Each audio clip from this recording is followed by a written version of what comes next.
My name is Jeff Shaw. I'm the VP of Members and Community at Etsy. Members and Community is the team that does customer support, forums, trust and safety, and marketplace integrity. So we're going to start by introducing our panelists. Would you guys just mind introducing yourselves, your name, your shop, and just a little bit about yourself? My name is Arounna and my shop is called Buko Design. And I'm from Toronto, Canada. And I've been selling on Etsy since 2009. And my shop is mostly screen printed images of my original drawings onto bags. Yeah, you got one there. And, yeah. My name is Abby Morton. I own Mavora, and I do wedding invitations, graphic design, paper goods for brides, and I've been doing that for 9 years now. Excellent. Hi, I'm Mary Lynn. I'm from Asheville, North Carolina. I own In Blue Handmade, and we make leather hand-printed accessories. Excellent. So we'll start with a question for everybody. Who would you say is your ideal customer, and how did you go about finding that customer for you? For me, Start anywhere. for me, we do a lot of leather journals that are personalized, and so the whole point was to find a unique gift that somebody could purchase that would be special, but within a reasonable price point. It's kind of hard to do that sometimes. And I found my voice throughout the 9 years. It took some meandering, like that adorable Maxwell was talking about yesterday. So I've meandered into finding brides who are not totally wild and not totally by the book. They're kind of in the medium scale there, but they really want to be custom and they really want to be good hosts and have something that people are going to be like, wow, that looks like you. So. I guess my ideal customer is someone who appreciates the handmade and wants something that is original and nothing, sort of trendy, and wants something that is kind of timeless. Like they can have it and then 5 years from now it's still relevant. So let's talk a little bit about that, the uniqueness of what you do. How did you pick or identify what makes your business unique?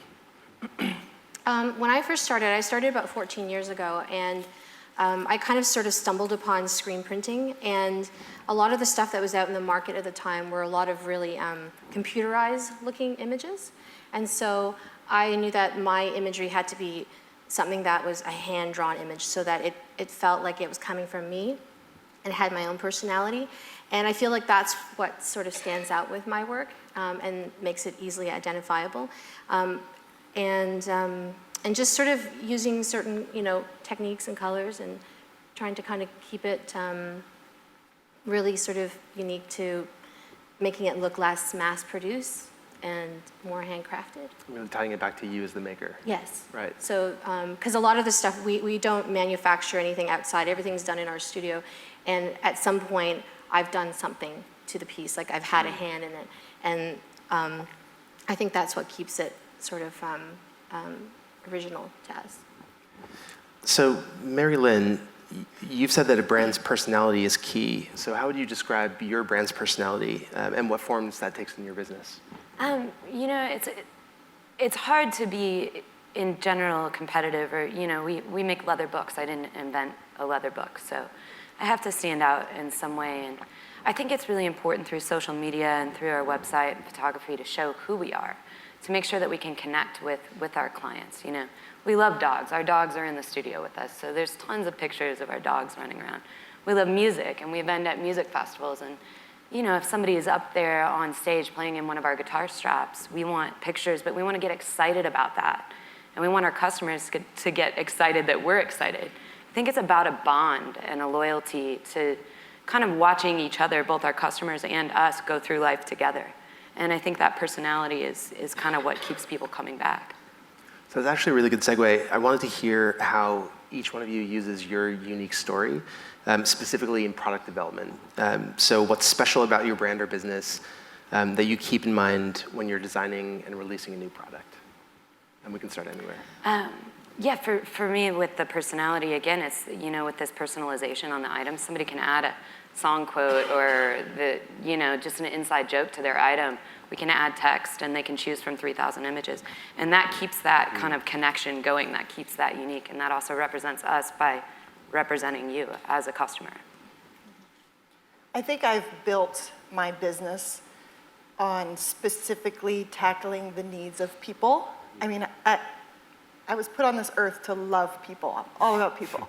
So even though I'm making a product and working with paper and the computer, it's still, what does the customer need? What does a bride or groom need? They need it to be practical. They need it to look beautiful and customized. And I have really good customer service because I care about those needs. And when they come and ask for something that isn't out there, I love it. I jump on it. I mean, that's exactly why I'm here. Let me build something for you that nobody else offers. And then as I've expanded my business, I'm able to look at the needs of my staff or see a single mom who needs a job and financially support her, spiritually support her. I just bring them all into my home. My home is just my business. I bring them in and I can support them financially for a little while, and I'll make products specifically because now I have these man hours that I have somebody who can sit and cut stickers or do some of the tedious stuff. I used to start with just design that I wanted to do, but now I get to branch out and do seed packets that my staff can just fill and the bride doesn't have to touch. And all the women are getting what they need and working together. And so I like to see that come together that way. And do you find that resonates with your buyers? Yes, yes. I mean, I think in general they can see the path of how hard you hustle, how much I test the product, how much I take care of them so that they don't have stress to worry about the product. Yeah. My story is about sort of more of like an artist's studio. My background is in fine arts, and in our studio, it's all kind of one place. We have our storefront, our studio, and then we also live in the building. And we have 2 young kids, so our whole lives are about sort of making and creating and sort of finding things that are, just in the everyday and seeing the beauty in that. And our customers always sort of see that in our social media, just taking pictures of things that we find in nature or things that we just see, on the ground, and then them seeing that process becoming a print and then in turn becoming a product. So they get to see that sort of evolution of how that all happens. And our everyday is about incorporating all that creativity with our business and with our life. Next one, Mary Lynn, I'll ask you, have you had to make a change to an existing product at any point? And if so, how did you do it? And how did you know it was the right time to do it? Oh, sure. I mean, I've been selling since 2008, and things evolve. You have to adapt, and you have to get smart. And when I released my first journal and said, okay, you can customize this however you want, and here are these stamps, and I'll print as many letters of text you want on this item for free. And I wasn't very good at printing this text, and we're hand stamping it. I've got like this 1 letter set. So people are requesting like 40 or 50 word quotes, and I'd get to like the last word and make a mistake, and then you're scrapping it. And this is a horrible business plan. Like, there's no way you're not gonna fail at that. So I mean, there's a lot of kind of things that you learn as you go, especially if you stumble into this, which is what most of us have done, I think. I mean, it's great if you started your Etsy store with some huge plan, but I didn't. I don't know if you guys did, but I mean, I definitely didn't. So I've had to learn, I've had to adapt. But I think the thing is just understanding like what you're missing and making those corrections, whether it's listening to customer feedback or just listening to yourself that it's 4 a.m. and you're still printing this, Gandhi quote on a journal.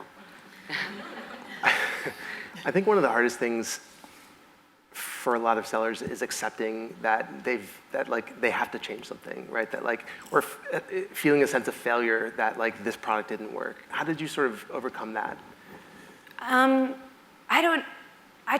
tried really hard. I think in the beginning I thought I was just faking everybody out anyway, so I didn't have a lot of ego involved in it.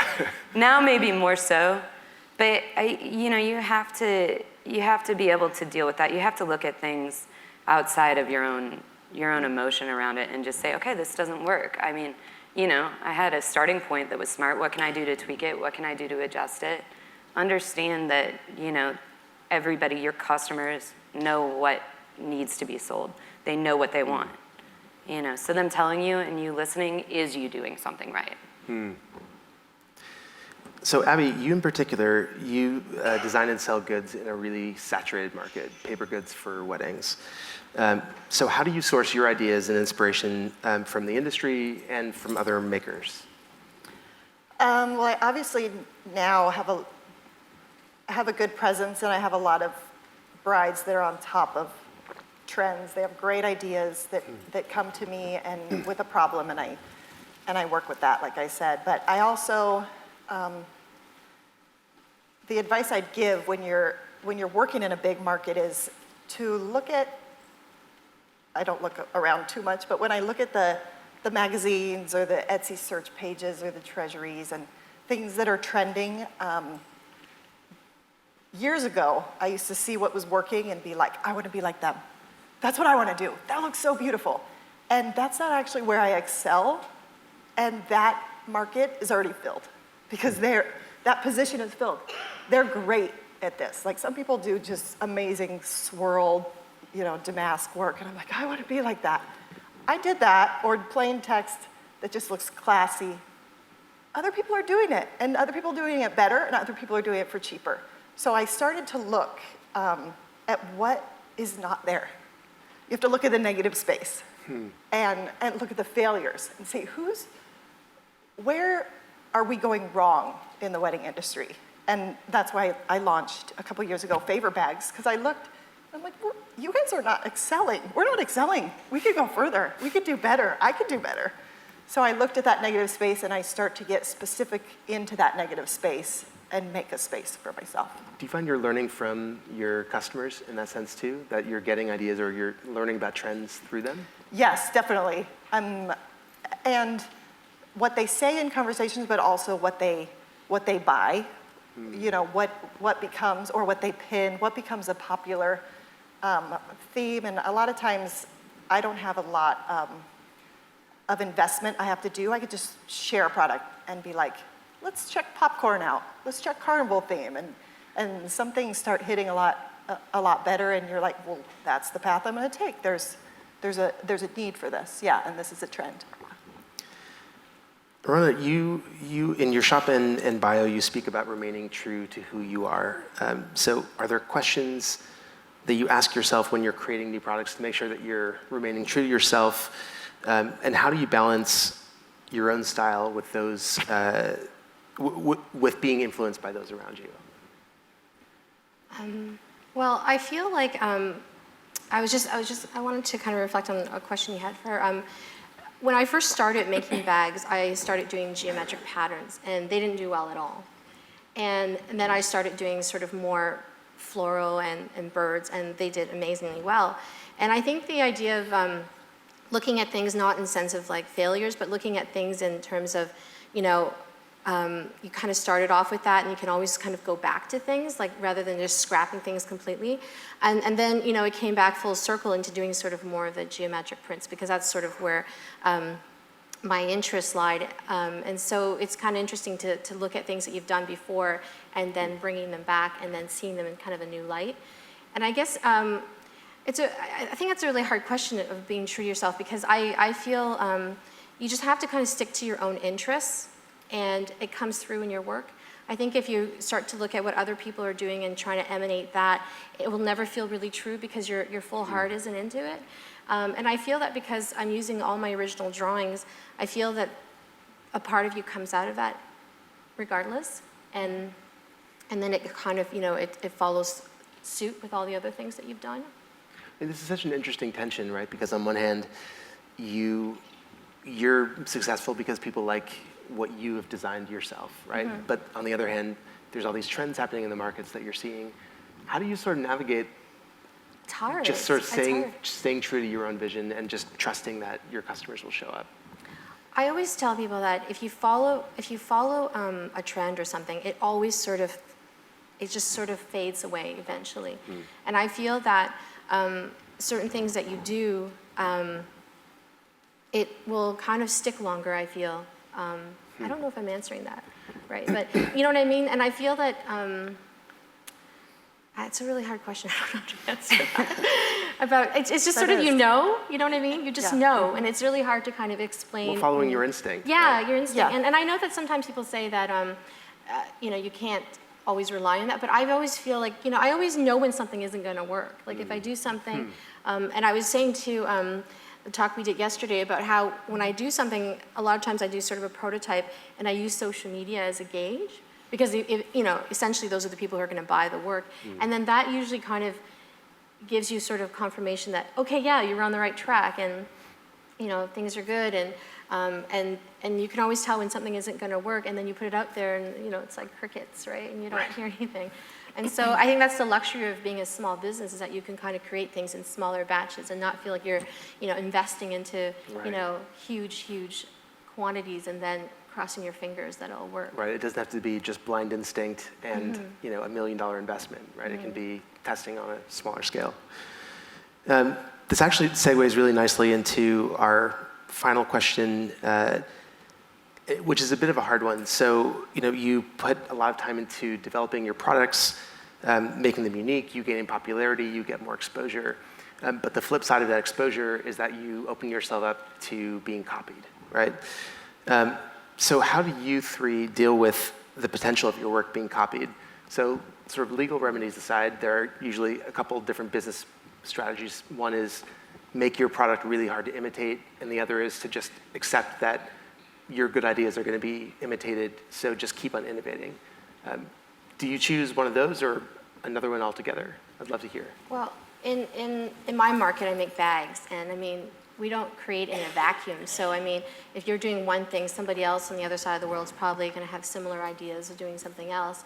And I just find that you just kind of just sort of, I find like the similarity things, I don't really get bothered too much by it. We've had issues with like exact copying, like, the exact print, exact shape, exact everything. And then, you just sort of ask them. And then a lot of the times they'll be like, I have no idea who you are. And it's always kind of funny because it's like, or they do the same styling of photos. And you're like, really? But a lot of the times, you can't really do anything about it. You just have to kind of just move forward. And I find actually sometimes when people copy my work, I look at it in the positive side where I kind of try to come up with a different style of bag or a different print.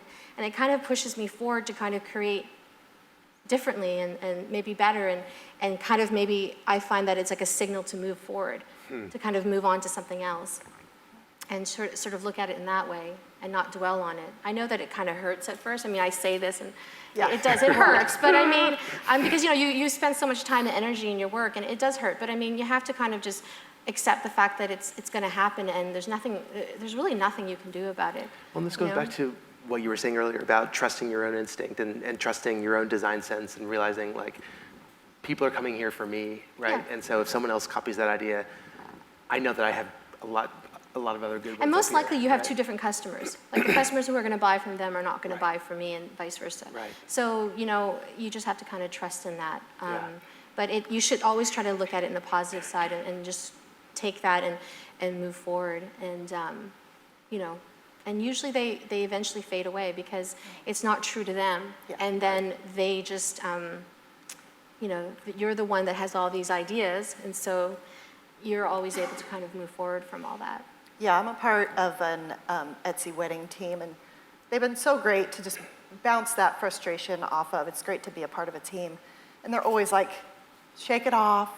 Your stuff is beautiful. They're gonna fade and be positive, and don't go down the gutter with them. Don't match them. But I think the only business schooling I have is The Purple Cow by Seth Godin. And he says that that it's not about, if you're a skier, it's not about having one really big run.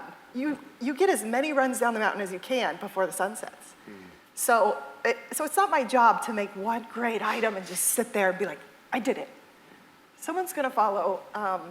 It's gonna get old. So you just push yourself. I'm hustling back up to the top of the hill, and I'm gonna beat you with a better idea. And I'm starting to make things harder to copy. Like you said, I am trying to source out materials that are harder to get. Also because brides, it's a DIY world. So I need to let them know that I'm worth the money. Yeah. You know, it's not just like, well, I could do that. Right. So I make myself worth the money. Mary Lynn? You know, I think it's such an emotional thing. I mean, you know, and we have a really great network of friends and sellers and everything. And you see people get sucked into being so upset about this, or even trolling, then you're like online looking to see if anybody's copying your stuff, and it's a rabbit hole. And you know, if you're doing really well, somebody's gonna copy your stuff. It's inevitable. I think there are things to consider when it happens. I mean, who's doing it? Is it a big box store? Is it another Etsy seller? I mean, you have a decision to make when this information comes across your plate. And so it's like, most of the time, I just try to ignore it. It means you're doing all right. You can't fight it. You have a customer loyalty. You have a relationship with your brand and with the people that love your brand that's gonna keep them coming back. You know, and even more so than if somebody, you know, somewhere down the search page has an item that's similar to yours, you know that your whole heart is in this. You know that you know more about your product than anybody else. So you're gonna provide a better item, you know? And I think that it's time well spent just focusing on innovating and creating new things. And, you know, Abby and Arounna said that too. It's just, don't go down in the gutter with them. It's not worth it. And I think that you'll hear a lot of businesses that are successful say, you know, the same thing. That if you spend your time on negativity, you're not gonna get anywhere great. Well, I think you had said also this idea that the buyer that you want and the buyer who's actually attracted to you as a business and your story and everything that goes into your brand is coming to you, right? That's not the person that's going and getting the cheap knockoff kind of thing, right? Hi, I'm Jessica, and my shop is Miniature Rhino. And the question's for mainly Arounna, but for all of you. Your images really stand out. They're beautiful, Thanks. every single one of them. How do you dedicate time to photographing, and how much time do you set aside for that? I find that like sometimes I obsessively will try to do marketing instead of making. So I just wondered how you balance. Well, a lot of the day is sort of dedicated to getting orders out, and usually like between 4 and 6 is like the best time to take photographs because it's sort of like a downtime, and also the lighting in our place is less bright at that time. I mean, I'm fortunate to have a space that's like a big giant light box, so pretty much the light is great everywhere. And so I try to make time for that, and then when I do an update, I try to do all of that sort of in one cluster. But I take pictures every day. I think just to kind of point out, like for social media, I really enjoy it. Like some people feel like it's a chore, oh, I have to do this, it's another job. I actually really enjoy taking pictures, and I think that that's what it shows in my sort of image outside of the shop. And I think that that's the key, is to kind of to do those things. And I'm really interested in photo taking, so it's it all kind of comes hand in hand. But I do it all throughout the day, all the time. And I like chasing the southern light, the northern light. I just try all different places in my house. And sometimes I'll just take pictures just to practice, just to kind of get good at what I'm doing. Does that answer your question? Or? Yeah, I think if you're an Etsy seller, you're also a photographer. Or you need to pay a photographer. I mean, it's the most important thing to give your voice. So I definitely, I'm always like, oh, I'll be right back. I'm just gonna take a quick picture.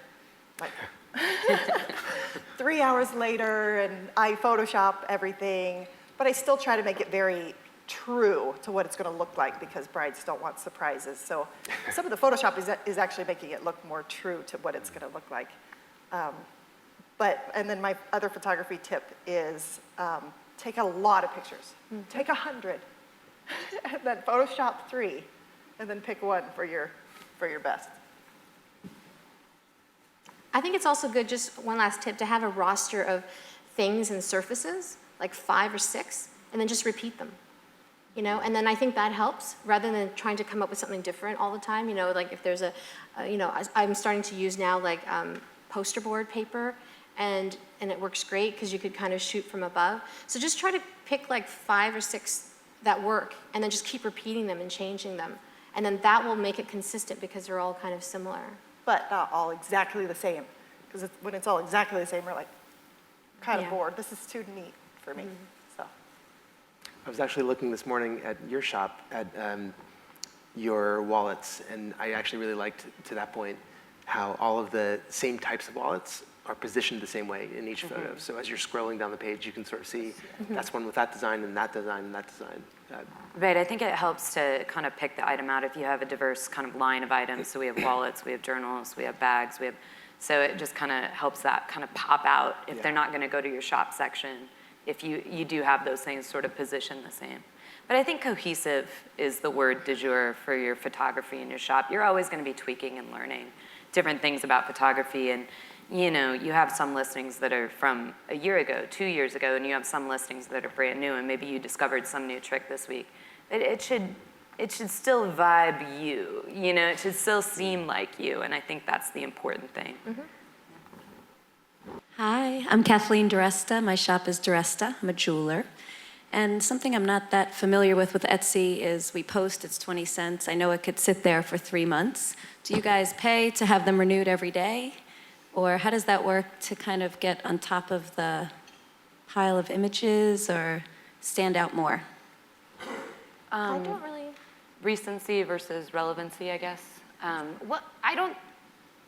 I'm under the impression that, and I'm not always the best with the search, but I'm under the impression that actually renewing the listings now, this used to be a really important thing. It's not, I don't think, as much. Yeah, and now it doesn't, you know, it doesn't cycle as much through. It's not as important in your search, I think they switched the believe, homepage, so you used to be able to see all the most recent updated ones but you don't anymore. The default view now is for relevancy and not recency when you see your search results. So you Right. can choose recency if that's what you want as a buyer, but the default is relevancy. Okay, yes. So you could, so you can choose recency. I don't think I would do that. Just offhand, like I don't think my first inclination would be to renew my listings every day. But I also have like 400 listings in my shop, so I feel like I would be spending more than maybe I need to. You know, maybe that's something to give a try for a week though, and see if you want to renew 3 or 4 listings every day, some sort of kind of lower investment, and watch your views and kind of see. I think experimenting is always the best way to go. I wanted to kind of make a point just on your comment too. You have to understand too is when you set up your Etsy shop, it's not like a magical land. Here it is, people are going to come and start buying. You have to work in getting people over there. And so that's how I use my social media. You know, like you're this tiny little speck in the middle of all this chaos, and you have to create these web links to your shop. And so that's what helps. That's what I find. I would put more energy into doing things like that than trying to kind of, you know, get the views on Etsy. That's, I think, the best way to do it. Hi, my name is Alyssa. I have So Good Mojo Co. It's a essential oil blends, chakra rocks to large points. I guess my question is for all of you. What do you find to be the best way for when someone is to visit your store for the first time? Obviously, leaving things in categories, for myself, even as a consumer, is always helpful.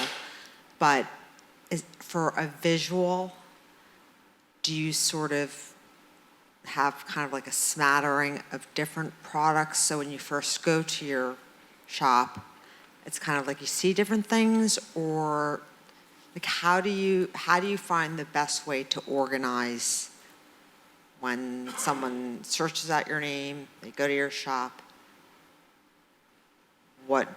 How do you like for it to be portrayed? I think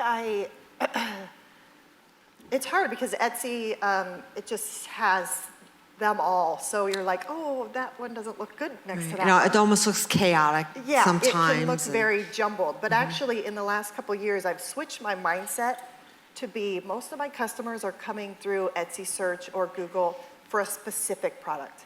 So I'm very specific in how I meet a need. and I make that specific image pop out, and usually they're coming just for that thing. So I try to give myself, just put less pressure on myself, having a perfect page. But also having, what Arounna said about having a couple of different backgrounds helps, because even if they don't go to the category, they see a couple different backgrounds, but it all meshes, and that gives you a good vibe of your photography, and so that might declutter your vision a little. Okay. Yeah, I think, I'm always a broken record about this, but be cohesive with your photographs, and then it won't matter so much what order it's in. And I mean, you can go in and adjust, Well, that's what I'm saying. I do spend, move things up, I'll put this one up here, and it's just like, if it's categorized, and the same thing, I do find that people find my products through a search. Yeah. Not necessarily by my shop name, but when you go to the shop. You don't want to look like a hot mess. Right. All right. Absolutely. But what you could do too is the things that are popular that you've noticed people are viewing more, put those higher up at the top. And then that way you'll attract them, and and then they have the thing at the top where you could put 4. Right. I use that all the time. Okay. So I always find that those ones that I highlight, they always get sold. So I move those around, and then it kind of keeps your shop looking fresh. I change it up like every week just to kind of make it look interesting. I'm with Arounna. I do that Yeah. too. I do that more than I actually organize the bulk of my listings, but I worry more about those featured listings right there. Yeah, and I think that inevitably does increase views and sales too. So. Yeah.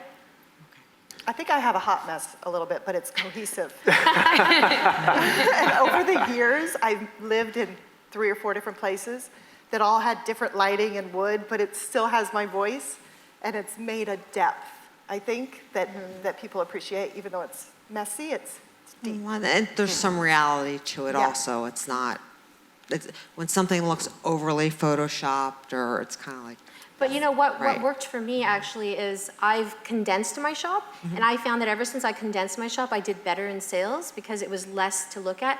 Like for example, like I have, big pouches and small pouches. Rather than listing every single pouch I have one picture of the pouch, and then when they go to the listing, all of the ones that are available are in that listing.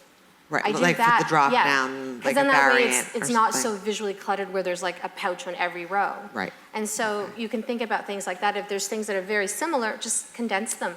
And I find that makes their shopping experience a little bit easier. And Like that's a, what like a also less really- is more sorry. sort of thing, kind of thing, like of similar products.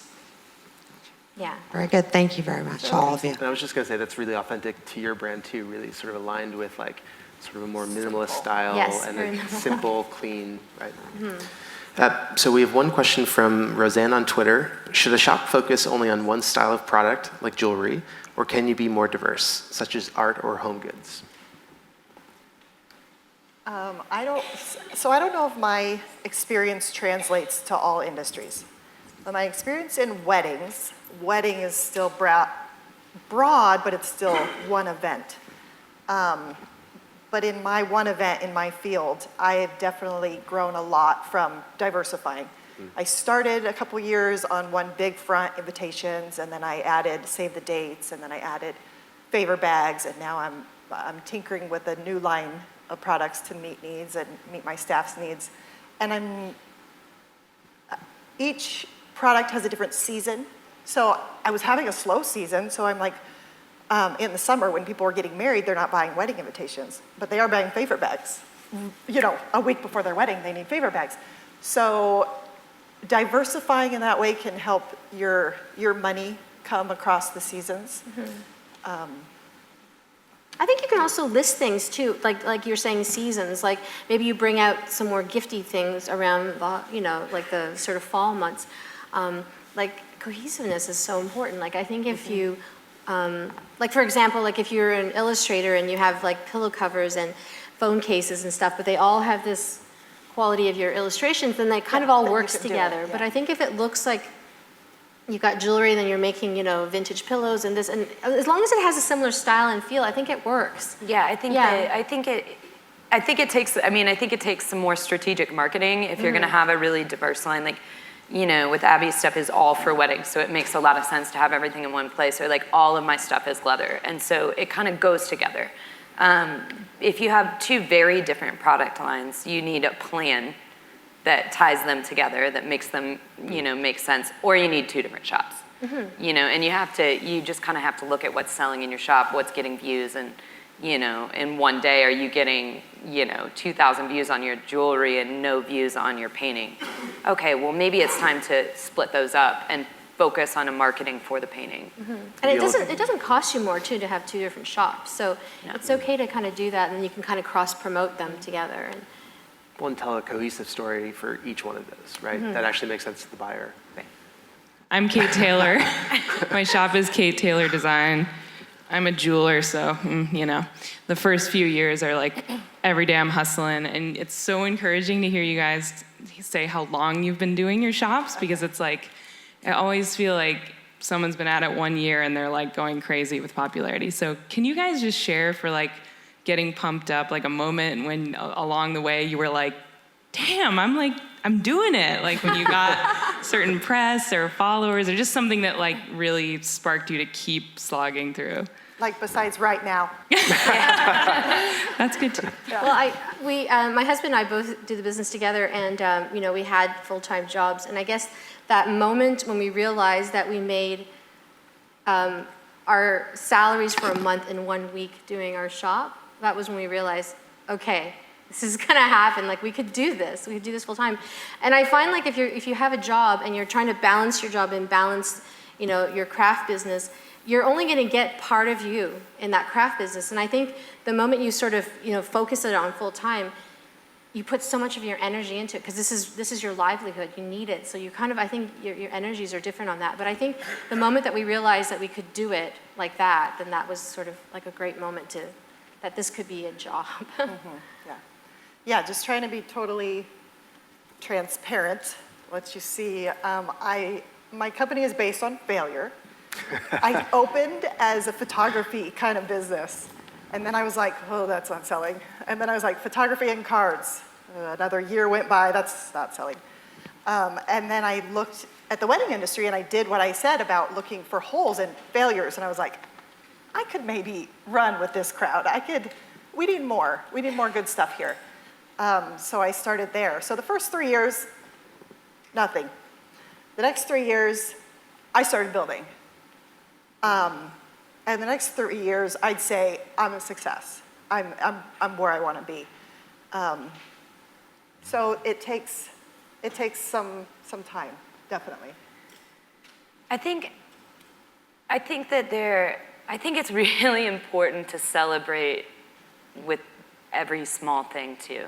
I mean, your first sale, when you hit 100 sales, 1,000, 10,000. I mean, those are moments that you should be proud of. And your first employee, your first studio space, those are things that you should focus on. I mean, we've had some really cool things happen to us, and I feel incredibly lucky and proud too, because we earned it. But you have to just think, okay, well, we hired somebody else this day, and that was a really, really cool thing. Or, we just outsold yesterday, and that's a big deal. I think it's really important to keep your head up as you go, and not just focus on, big, huge goals, but remember to celebrate all of these moments throughout, because, you're awesome, and you're doing it. But also don't equate success with money.